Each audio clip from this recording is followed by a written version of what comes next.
देते हैं तो क्या होता है? जी हाँ, आज का समाज ऐसा है क्योंकि हम कलयुग में जी रहे हैं जहाँ पर हर कोई एक दूसरे को मारने को उतारू हो जाता है, जहाँ पर हर कोई एक दूसरे को खड़ी खोटी सुनाने के लिए तैयार रहता है। लेकिन क्या आप जानते हैं, हम दूसरों को उल्टा बोलते हैं, हम दूसरों को गालियां देते हैं, तो इसकी सजा हमें कैसे मिलती है? तो स्वागत है आपका हमारे चैनल नेक्स्ट 9 न्यूज में। अक्सर आपने मुझे देखा होगा कि मैंने आपको कलयुग से जुड़े कई रहस्य, महाभारत से जुड़ी कई बातें, हिंदू धर्म से जुड़े कई फैक्ट्स बताए हैं। इसी के साथ आज एक और जानकारी आपके सामने मैं लेकर आ रही हूँ। आज इस वीडियो में हम आपको बताएंगे कि आखिर गाली देने से क्या होता है और आपको किस तरीके से अपने गुस्से पर कंट्रोल करना चाहिए। तो ये वीडियो एंड तक देखिए और जानिए कि गाली देने पर आपको भगवान क्या सजा दे सकते हैं। आज के समय में गाली देना बहुत ही साधारण सी बात है। हर छोटी बात पर गाली निकलती है, चाहे व्यक्ति दोस्तों के साथ हो या गुस्से में हो, यहाँ तक कि खुशी भी हो तब भी गाली दे देता है। गाली देना अपमानजनक है, इससे व्यक्ति के स्तर का पता चलता है। गाली देने वाला व्यक्ति अपने संस्कारों और शिक्षा का परिचय देता है। इन सब बातों को अलग रखकर व्यक्ति गाली देते समय कुछ भी नहीं सोचता। अब आप बात करते हैं तो वो केवल बात करना नहीं, अपितु आपका पूर्ण परिचय है। वास्तव में गाली सुनना किसी को पसंद नहीं, लेकिन मनुष्य गुस्से में इतना पागल हो जाता है कि उसे पता ही नहीं चलता कि वो किस प्रकार के शब्दों का प्रयोग कर रहा है। गाली देना मनुष्य की भाषा शैली का हिस्सा बन गया है। दुनिया में कई ऐसी जनजाति नहीं है जहाँ गाली नहीं दी जाती। हाँ, अलग जगह पर अलग प्रकार की गालियों को गलत माना जाता है। एक शोध के अनुसार ये भी सामने आया है कि गाली देने से किसी भी समस्या को झेलने की क्षमता बढ़ जाती है या मनुष्य अधिक हिम्मत से जीवन के विषम परिस्थितियों का सामना कर सकता है। परंतु इसकी आड़ में अपशब्द बोलना या अभद्र भाषा का प्रयोग करना व्यक्ति के अच्छे संस्कारों का परिचय नहीं है। बता दें, गौर किया जाए तो महाभारत जैसे महाकाव्य में, जिसमें इतिहास के सबसे बड़े युद्ध का वर्णन है, इसमें भी किसी भी प्रकार की गाली का प्रयोग नहीं हुआ है। इतना भीषण युद्ध, इतनी मारकाट, भयंकर क्रोधाग्नि में जल रहे लोग भी एक दूसरे के लिए गालियों का प्रयोग नहीं करते। दरअसल गाली देना भी किसी को शारीरिक रूप से प्रताड़ित करने से कम नहीं है। ये मौखिक हिंसा है। गालियों के जरिए आप दूसरे व्यक्ति पर अपनी जिह्वा से प्रहार करते हैं और साथ ही निम्न स्तर की भाषा का प्रयोग करके अपने अशिक्षित होने का भी परिचय देते हैं। यदि आप गाली देते हैं तो क्या होता है, न केवल व्यक्ति की भाषा अपितु उसका स्तर ही गिर जाता है और मनुष्य के अभद्र होने का पता चलता है, व्यक्ति के संस्कारों का पता चलता है, जिससे ये दोष न केवल उस तक सीमित होता है अपितु उसके माता पिता तक पहुंचता है।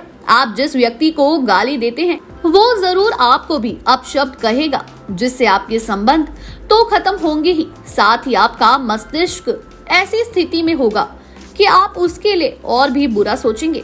आपके मन में हिंसा का भाव और भी ज्यादा बढ़ जाता है और हिंसा बहुत सी गलत चीजों का परिणाम दे सकती है। कहीं ना कहीं आप गाली देने, अपशब्द बोलने या अभद्र भाषा का प्रयोग करने से दूसरों की बद्दुआ भी लेते हैं और किसी भी प्रकार का नकारात्मक ऊर्जा का प्रभाव जरूर होता है। इसलिए अपने अच्छे के लिए ऐसे व्यवहार को दूर रहना ठीक है। कलयुग में लोग नारी को भी गाली देने से नहीं चूकते, जबकि भारत में सदैव ही नारी को उच्च स्थान दिया गया है। आदिकाल से ही नारी पूजनीय रही है। महर्षि गर्ग ने कहा है कि जिस घर में नारी सुखी और प्रसन्न है, वहां लक्ष्मी जी का वास होता है और ऐसे घरों में देवी देवता भी निवास करते हैं। नारी को गाली देना अपने विनाश को निमंत्रण देना है। नारी के प्रति किसी भी प्रकार का निरादर गंभीर अपराध को परिणाम देता है। वहीं आपको बता दें, गरुड़ पुराण में अनेक प्रकार के नरकों का वर्णन किया गया है, जिसमें से एक अप्रतिष्ठित नरक है जो व्यक्ति ब्राह्मणों या धार्मिक व्यक्तियों को सताते या पीड़ा देते हैं, जिसमें गाली गलौज करना भी शामिल है। ऐसे लोगों को ये नर्क भोगना पड़ता है। ये नर्क मूत्र, पस और उल्टी से भरा हुआ है। बता दें दोस्तों, अगर आप उनमें से हैं जो गाली नहीं देते और अगर आपके अंदर इतना धैर्य, संयम और शक्ति है कि आप पर दूसरों की गालियों का कोई असर नहीं होता, तो कोई भी आपका कुछ नहीं बिगाड़ सकता। इसका एक बेहतरीन उदाहरण गौतम बुद्ध ने दिया है। आइए जानते हैं। अच्छे और सच्ची प्रवृत्ति के लोगों को अक्सर नापसंद किया जाता है। इसी प्रकार गौतम बुद्ध को पसंद न करने वालों की संख्या भी कम नहीं थी। एक बार गौतम बुद्ध का एक गांव की ओर जा रहे थे, तब रास्ते में कुछ लोगों ने उन्हें अपशब्द बोलना आरंभ कर दिया। लोग लगातार गालियां दिए जा रहे थे।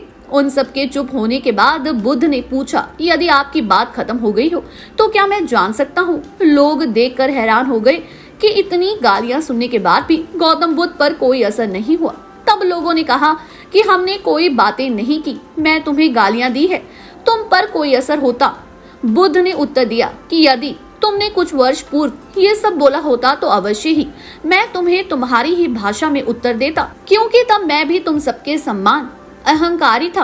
परंतु अब मुझे गाली देना या अपशब्द कहना एक मृत व्यक्ति को गाली देने का सम्मान है। मेरे विचार में कोई भी मुझे तब तक कुछ नहीं दे सकता जब तक मैं उसे वस्तु को स्वीकार ना करूं।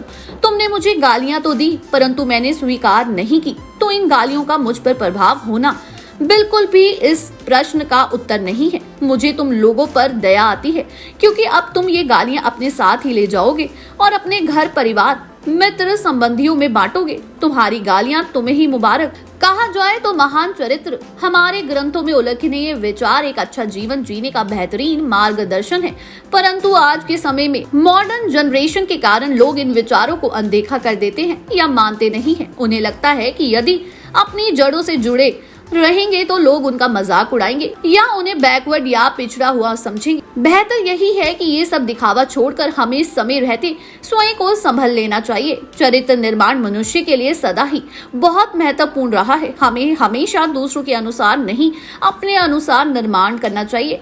आप ऐसा भी सोच सकते हैं कि यदि कोई गाली दे तो क्या करें, उसकी बातें सुने, जवाब देना भी तो जरूरी है। जी हाँ, ये बिल्कुल सही है, लेकिन कई बार ऐसे लोगों को कुछ ना बोलकर उन्हें इग्नोर करना ही अच्छा होता है। विभिन्न परिस्थितियों में अलग अलग प्रकार की प्रतिक्रिया देनी होती है। जिस प्रकार महात्मा बुद्ध ने गाली देने वालों को बिल्कुल शांति से चुप करा दिया। अक्सर इस प्रकार के लोग आपसे प्रतिक्रिया चाहते हैं, क्योंकि उनका उद्देश्य ही आपको परेशान करना होता है। जब आप कोई प्रतिक्रिया नहीं देते तो उनकी परेशानी बढ़ जाती है और वो अपने आप में ही घुटने लगते हैं। इसलिए प्रयास तो यही करना चाहिए कि इस प्रकार के लोगों को शांत रहकर प्रतिक्रिया दे। जब आपका स्वयं पर निरंतर होगा, आप स्वयं ही समझ जाएंगे कि किसी व्यक्ति के सामने आपको किस प्रकार की प्रतिक्रिया देनी है। प्रयास करें कि हमें अपनी वाणी को ठीक रखना चाहिए। महान संत कबीर दास ने अपने एक दोहे में यही कहा है, ऐसी वाणी बोलिए मन का आपा खोए और उनको शीतल करे आपहु शीतल होए।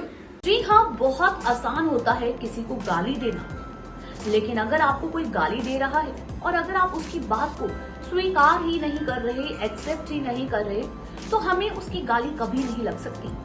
तो एक बात हमेशा ध्यान रखें कि अगर आपको कोई गाली दे रहा है या आप किसी को गाली दे रही है और आगे वाला इंसान उस चीज को एक्सेप्ट ही नहीं कर रहा, तो वो चीज आप पर ही लागू होती है। जी हाँ, हम किसी को गाली देते हैं और वो उस चीज को इग्नोर कर देता है, तो वो गाली हम पर पड़ती है। तो इस बात को ध्यान रखकर अपने गुस्से पर काबू रखें और इस बात को हमेशा याद रखें कि गाली देने से हमारे संस्कार और हम पर ही उंगलियां उठती है। जानकारी अच्छी लगी हो तो चैनल को सब्सक्राइब करें और बेल आइकन दबाना ना भूलें। धन्यवाद।